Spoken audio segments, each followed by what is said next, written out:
Sofia acordou sobressaltada com o som de batidas fortes na porta do apartamento. Seu coração acelerou quando ouviu vozes alteradas do lado de fora. Abre essa porta agora. Sabemos o que você fez. Era a voz de seu pai, misturada com a de sua mãe chorando. Antes que pudesse reagir, a porta foi arrombada e ali estavam eles, seus pais, com olhares de fúria e decepção que cortavam como lâminas. Tudo começara na noite anterior em uma festa de aniversário em Lisboa, onde o vinho fluía livremente e as máscaras sociais caíam uma a uma. Sofia, uma jovem advogada de 28 anos, sempre se sentira presa em um casulo de expectativas familiares. Filha única de uma família conservadora de classe média alta, com raízes profundas na tradição católica portuguesa, ela aprendera cedo a esconder seus verdadeiros sentimentos. Mas naquela noite, impulsionada por uma mistura de álcool e desejo reprimido, ela beijara Catarina, sua melhor amiga desde a universidade. Não foi um beijo impulsivo, foi o clímax de anos de olhares furtivos, toques acidentais e conversas profundas que revelavam uma conexão além da amizade. Catarina, uma professora de literatura de 32 anos, com uma vida aparentemente estável, retribuiu o beijo com uma intensidade que confirmava o que ambas sabiam no fundo do coração. Mas alguém vira. Um primo distante, sempre atento a fofocas familiares, capturara o momento em uma foto borrada e a enviara para o grupo da família no WhatsApp. O escândalo explodiu como uma bomba. Sofia, ainda atordoada pela invasão, viu seu pai avançar, os punhos cerrados. Como você pôde nos envergonhar assim? Isso é contra Deus, contra a família, gritou ele, enquanto a mãe se jogava no sofá, soluçando. Catarina, que passara a noite no apartamento, surgiu do quarto, vestindo apenas uma camiseta, e tentou intervir. Senhor Manuel, por favor, vamos conversar calmamente. Mas o pai de Sofia a empurrou para o lado. Você. Foi você que corrompeu minha filha. Saia daqui antes que eu chame a polícia. Sofia sentiu o mundo girar. Ela sempre soubera que sua atração por mulheres era real, mas o medo da rejeição a mantivera em silêncio. Aos 20 anos, durante a Faculdade de Direito na Universidade de Lisboa, ela tivera um breve romance com uma colega, mas terminara abruptamente quando rumores começaram a circular. Desde então, ela namorara homens esporadicamente, atendendo às expectativas da família, mas nada preenchia o vazio. Catarina, por outro lado, viera de uma família mais liberal, mas ainda carregava o peso de um noivado rompido anos atrás, quando confessara sua bissexualidade ao ex-noivo. Elas se conheceram em um clube de leitura e a amizade evoluíra para algo mais profundo, mas sempre negado. Agora, com a família ali, confrontando-as, Sofia precisava decidir, negar tudo e preservar a ilusão, ou assumir a verdade e enfrentar as consequências. Enquanto o pai continuava a vociferar, citando passagens da Bíblia e ameaçando deserdá-la, Sofia sentiu uma raiva crescer dentro dela. Pai, isso não é uma fase. Eu amo Catarina e isso é quem eu sou. As palavras saíram como um grito, surpreendendo a todos, inclusive a si mesma. A mãe levantou o rosto inchado de lágrimas. Sofia, pense no que está dizendo. O que os vizinhos vão pensar? E a sua carreira? Advogados não podem se envolver em escândalos assim. Catarina, ao seu lado, segurou sua mão, um gesto de apoio que só inflamou mais a situação. O pai, vermelho de raiva, pegou o telefone. Vou ligar para o seu tio, o padre. Ele vai saber o que fazer com vocês duas. A tensão no ar era palpável. Sofia sabia que isso era apenas o começo. A sociedade portuguesa, apesar de progressos como a legalização do casamento gay em 2010, ainda carregava resquícios de conservadorismo, especialmente em famílias como a dela, de origem rural migrada para a capital. O medo de ostracismo social, de perder o emprego em um escritório de advocacia tradicional e de romper laços familiares pesava como uma âncora. Mas o beijo com Catarina fora libertador, um momento de autenticidade em uma vida de mentiras. Enquanto o pai discava o número, Sofia trocou um olhar com Catarina e, nesse instante, soube que não havia volta. A batalha pela aceitação começara e o preço seria alto. Horas depois, após uma discussão exaustiva que terminou com os pais saindo furiosos, prometendo resolver isso no dia seguinte, Sofia e Catarina sentaram-se na cozinha, exaustas. E agora? Perguntou Catarina, sua voz trêmula. Sofia, com os olhos fixos no horizonte da janela, respondeu: agora lutamos. Mas eu não sei se estou pronta para perder tudo. Catarina apertou a sua mão mais forte. Você não está sozinha. Mas precisamos ser espertas. Sua família não vai desistir facilmente. No dia seguinte, o telefone de Sofia tocou incessantemente. Mensagens de parentes distantes, amigos curiosos e até colegas de trabalho que ouviram os rumores. Ela ignorou a maioria, mas uma ligação de sua chefe no escritório a obrigou a atender. Sofia ouvia algo preocupante. Venha ao escritório imediatamente. O tom era frio, profissional, mas carregado de julgamento. Sofia sentiu o estômago revirar. Sua carreira, construída com esforço em um ambiente machista e conservador, estava em risco. Catarina, ao seu lado, ofereceu: vou com você. Mas Sofia negou. Isso é algo que eu preciso enfrentar sozinha primeiro. Chegando ao escritório em Alfama, com vista para o castelo de São Jorge, Sofia foi recebida por olhares curiosos dos colegas. A chefe, uma mulher de meia idade chamada Isabel, fechou a porta da sala e foi direta. É verdade que estão dizendo? Que você está envolvida com uma mulher? Sofia engoliu em seco, mas decidiu pela honestidade. Sim, é verdade. Mas isso não afeta meu trabalho. Isabel suspirou. Em um mundo ideal, não afetaria. Mas aqui, com clientes conservadores, pode ser um problema. Pense bem nas suas escolhas. Saindo dali, Sofia sentiu o peso da discriminação sutil, o tipo que não é explícito, mas corrosivo. De volta ao apartamento, contou tudo a Catarina, que a abraçou. Vamos superar isso juntas. Mas no fundo, Sofia questionava: valerá a pena o amor se custar tudo o que construí? A dúvida plantada, o conflito interno começava a corroer sua resolução. Os dias seguintes foram um turbilhão de emoções para Sofia. Ela e Catarina decidiram manter o relacionamento em segredo temporariamente, enquanto navegavam pelas águas turbulentas da família e da sociedade. Mas segredos têm o hábito de se revelarem nos momentos mais inoportunos. Uma tarde, enquanto caminhavam pelo Chiado, de mãos dadas discretamente, encontraram a prima de Sofia, Marta, uma fofoqueira notória. Sofia. Que surpresa vê-la com ela. O tom era venenoso e Sofia soube que mais problemas viriam. De fato, naquela noite, uma reunião familiar foi convocada na casa dos pais em Sintra, nos arredores de Lisboa. Sofia relutou, mas Catarina a convenceu: enfrente-os. Mostre que você é forte. Chegando lá, a casa estava cheia, tios, tias, primos e até o tio padre, com sua batina impecável. O pai iniciou: estamos aqui para ajudar você, Sofia. Isso é uma confusão influenciada por más companhias. Apontou para Catarina, que fora convidada contra a vontade de Sofia. Ela não é bem-vinda aqui. Catarina, com sua calma habitual, respondeu: Senhor, eu amo sua filha, e ela me ama. Isso não é uma escolha, é quem somos. O tio padre interveio, citando escrituras: a Bíblia é clara sobre isso. É um pecado contra a natureza. Sofia, sentindo a raiva borbulhar, defendeu-se: e o amor? Não é isso que a Bíblia prega? Amor ao próximo? A discussão escalou, com acusações voando. Uma tia sugeriu terapia de conversão, o que horrorizou Sofia. Vocês estão loucos. Isso é tortura. No meio do caos, a mãe de Sofia, sempre mais quieta, levantou-se. Basta. Eu vi isso vindo há anos. Sofia, quando você era adolescente, eu encontrei cartas para uma amiga da escola. Eu soube, mas calei por medo. O silêncio caiu.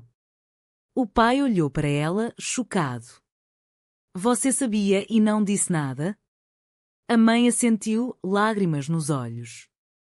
Eu queria protegê-la. Mas agora vejo que o silêncio foi pior. Essa revelação abalou as fundações da família. Sofia sentiu uma mistura de alívio e traição. Porque a mãe não a apoiara antes? Catarina, percebendo a vulnerabilidade de Sofia, tentou reconfortá-la, mas o pai explodiu novamente. Fora da minha casa, as duas. Elas saíram sob olhares hostis, mas no carro, Sofia desabou. Minha mãe sabia. E deixou eu sofrer sozinha. Catarina a consolou, ela está acordando agora. Dê tempo. Mas o dano estava feito, a confiança familiar rachara irreparavelmente. No trabalho, as coisas pioraram.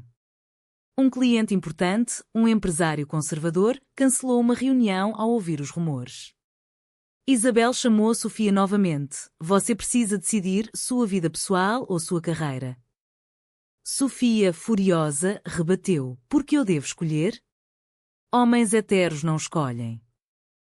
Mas a realidade era cruel. Em Portugal, apesar das leis contra a discriminação, o preconceito persistia em ambientes profissionais. Ela considerou demitir-se, mas o medo financeiro a paralisou. Catarina, com seu salário de professora, ofereceu ajuda, mas Sofia, orgulhosa, recusou. Eu preciso resolver isso sozinha. Uma noite, sozinha em casa enquanto Catarina dava aula, Sofia recebeu uma mensagem anônima. Saia da vida dela ou todos saberão. Anexada, uma foto delas juntas. Pânico tomou conta. Quem era? Um familiar? Um colega? Ela ligou para Catarina, que correu para lá. Juntas, decidiram confrontar o remetente, traçando o número para um primo. Vamos falar com ele, disse Catarina. Mas Sofia hesitou, e se isso piorar tudo? O conflito moral a dilacerava, expor o primo poderia destruir mais laços, mas ignorar era covardia. No dia seguinte, elas o confrontaram em um café em Belém. O primo, arrogante, admitiu: estou protegendo a família. Isso é errado. Catarina, com fogo nos olhos, rebateu: errado é odiar alguém por amar. Sofia, em um momento de clareza, disse: se você espalhar isso, eu perco tudo. Mas eu ganho liberdade. O primo riu, mas saiu sem promessas. A ameaça pairava, aumentando a tensão. Sofia começou a questionar o relacionamento. E se isso for demais? Talvez devêssemos parar. Catarina, magoada, respondeu: você me ama ou tem medo? A discussão virou briga, revelando inseguranças profundas. Sofia, criada em um ambiente onde o amor era condicional, temia o abandono. Catarina, com seu passado de rejeição, via isso como traição. Elas se separaram naquela noite, cada uma lidando com a dor sozinha. Sofia chorou até dormir, perguntando-se se o amor valia o caos. A separação durou apenas 2 dias, mas pareceu uma eternidade. Sofia, consumida pela culpa, ligou para Catarina: eu não consigo sem você. Desculpe. Elas se reconciliaram em um parque à beira do Tejo, jurando enfrentar tudo juntas. Mas o destino testaria essa promessa. Uma semana depois, a foto vazou nas redes sociais, postada por um perfil falso. Comentários odiosos inundaram: pecadoras, vergonha para Portugal. Sofia, ao ver, entrou em pânico. Seu chefe a chamou: isso é inaceitável. Você está suspensa. Desesperada, Sofia procurou apoio legal, consultando uma ONG LGBT em Lisboa. Lá, conheceu ativistas que encorajaram luto contra a discriminação. Processos como o seu mudam a sociedade. Inspirada, ela decidiu processar o escritório por assédio moral. Catarina apoiou, mas avisou: isso vai expor tudo. Sofia assentiu: é hora de parar de esconder. Em casa, a mãe ligou, surpreendendo: eu vi as notícias. Estou do seu lado. Pela primeira vez, Sofia sentiu um vislumbre de aceitação. Mas o pai permaneceu inflexível, cortando contato. A divisão familiar doía, mas fortalecia sua determinação. Catarina, enfrentando preconceito na escola, onde pais reclamavam, considerou mudar de emprego. Não vou deixar eles me calarem, disse ela. Uma traição veio de onde menos esperavam. Marta, a prima, confessou ter vazado a foto, motivada por inveja e conservadorismo. Você sempre foi a perfeita, agora veja o que é. Sofia, furiosa, cortou laços. Você destruiu minha vida por ciúmes? A confrontação em família escalou, com acusações mútuas. A mãe defendeu Sofia, criando racha. Se não aceitarem ela, perdem a mim também. O pai, isolado, começou a questionar suas crenças. Enquanto o processo judicial avançava, Sofia e Catarina lidavam com o estresse. Noites insones, discussões sobre o futuro. Sofia questionava: e se perdermos tudo? Catarina respondia: ganhamos nós mesmas. Mas a pressão social pesava, amigos sumiam, vizinhos cochichavam. Em uma manifestação LGBT no Rossio, elas marcharam, sentindo empoderamento, mas o medo persistia. Uma reviravolta veio quando o tio padre as visitou secretamente. Eu refleti. A igreja evolui, o amor é divino. Sua bênção inesperada trouxe esperança, mas também conflito. Perdoar o passado? Sofia aceitou, mas Catarina duvidou. É genuíno ou medo de escândalo? A dúvida semeou tensão no relacionamento. No tribunal, Sofia testemunhou, expondo o preconceito. A mídia cobriu, tornando-as símbolos involuntárias. Apoio veio de estranhos, mas ódio também. Uma ameaça anônima chegou: cuidado nas ruas. Elas contrataram segurança, vivendo em paranoia. Catarina, protetora, sugeriu: talvez devêssemos nos mudar. Sofia recusou: não fugirei. A alta tensão culminou em uma briga feia. Sofia, estressada, acusou Catarina de ser impulsiva. Foi seu beijo que começou isso. Catarina rebateu: você me beijou primeiro. Agora me culpa? A mágoa levou a uma separação temporária novamente. Sofia, sozinha, refletiu sobre escolhas: o amor versus estabilidade. Ela visitou a mãe, que aconselhou: siga seu coração, mas saiba o preço. Reconciliadas dias depois, elas enfrentaram o verdito: vitória parcial, indenização, mas demissão mantida. Sofia, desempregada, começou a freelancar enquanto Catarina apoiava. A resiliência crescia, mas cicatrizes permaneciam. Com a vitória judicial, Sofia e Catarina ganharam visibilidade. Convites para palestras em associações LGBT chegavam, transformando sua dor em ativismo. Mas o custo pessoal era alto. Sofia lutava com depressão, questionando identidade: sou forte o suficiente? Catarina, estoica, escondia sua própria angústia, temendo sobrecarregar Sofia. Uma nova crise surgiu quando o ex-noivo de Catarina reapareceu, motivado pela mídia. Eu ainda te amo. Deixe essa loucura.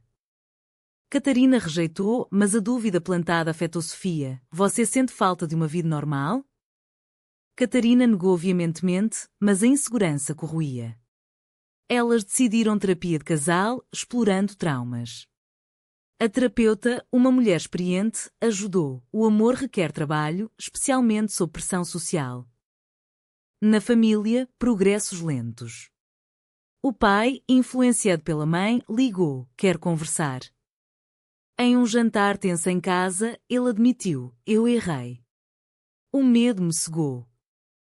Lágrimas fluíram, mas perdão não veio fácil. Sofia, você me machucou profundamente.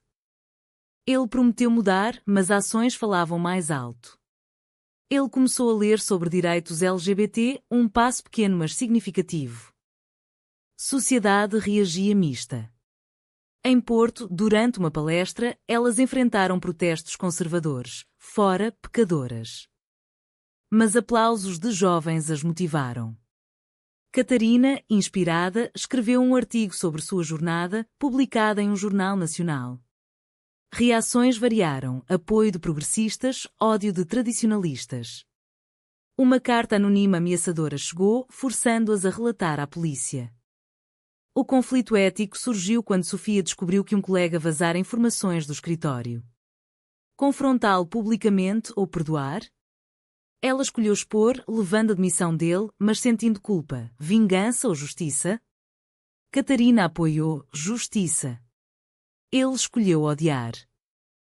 Alta tensão veio com uma traição de uma amiga próxima de Catarina, que espalhou rumores falsos sobre infidelidade.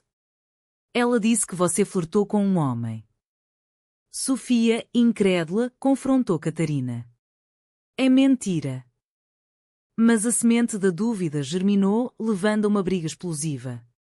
Como posso confiar agora? Gritou Sofia. Catarina, ferida, saiu de casa. Sozinha, Sofia refletiu sobre padrões duplos. Sociedade julga relacionamentos LGBT mais duramente. Ela ligou para a mãe, estou perdendo ela. A mãe, lute como eu lutei por você. Catarina voltou horas depois, explicando, a amiga invejosa mentiu. Eu te amo só. Reconciliação veio com promessas renovadas. Mas o clímax se aproximava. Durante uma manifestação em Lisboa, um agressor atacou Catarina, gritando insultos homofóbicos. Sofia interveio, levando um soco. Hospitalizadas, elas se uniram mais. A mídia cobriu, gerando onda de apoio.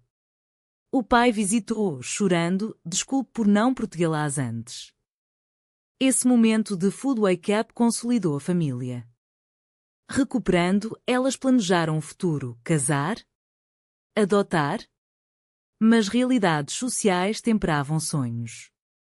Sofia encontrou novo emprego em uma firma progressista, Catarina promoveu inclusão na escola.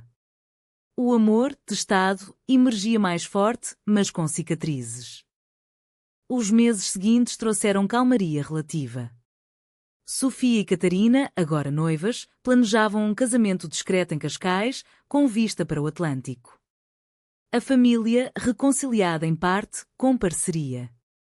O pai, transformado, ajudava nos preparativos, enquanto a mãe se tornara aliada feroz.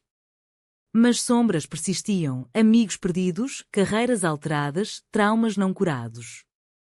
Uma última prova veio quando Catarina recebeu uma oferta de emprego em Madrid, prometendo estabilidade. E se formos? Novo começo. Sofia hesitou, deixar Portugal? Nossa luta aqui. O dilema moral as dividia, fugir do preconceito ou ficar e mudar? Discussões acaloradas revelavam medos profundos. Sofia, fugir é covardia. Catarina, sobreviver não é. No final, decidiram ficar, priorizando impacto. O casamento, simples mas emocionante, simbolizou vitória. Votos trocados sob o sol poente, com o pai abençoando, estou orgulhoso. Mas nem todos celebravam, ausências notáveis lembravam perdas. Pós-casamento, elas enfrentaram nova realidade, maternidade. A adoção em Portugal era possível para casais gays, mas burocracia e preconceito complicavam. Uma agência rejeitou inicialmente, citando estabilidade. Furiosas, processaram, ganhando novamente. Mas o processo exauriu emocionalmente. Vale a pena trazer uma criança para esse mundo hostil? Questionava Sofia. Catarina, sim, para ensiná-la a amar sem medo. Anos passaram em flash, adotaram uma menina, Inês, que trouxe alegria mas desafios. Bullying na escola ecoava suas próprias dores. Elas lutavam, educando, ativando. A sociedade evoluía lentamente, com mais visibilidade LGBT, mas retrocessos ocorriam, como propostas conservadoras no Parlamento. Sofia, agora uma advogada de direitos humanos, refletia sobre jornada, perdas, ganhos, o preço do amor autêntico. Catarina, autora de um livro sobre sua história, inspirava outros. Mas em momentos quietos, dúvidas surgiam. Fizemos as escolhas certas? A história delas, cheia de confrontos, traições e despertares, ilustrava as complexidades do amor em uma sociedade dividida. Elas pagaram caro, mas ganharam liberdade. No fim, uma pergunta permanece. É justo que o amor exija tal sacrifício, ou a sociedade deve mudar para que todos amem sem medo?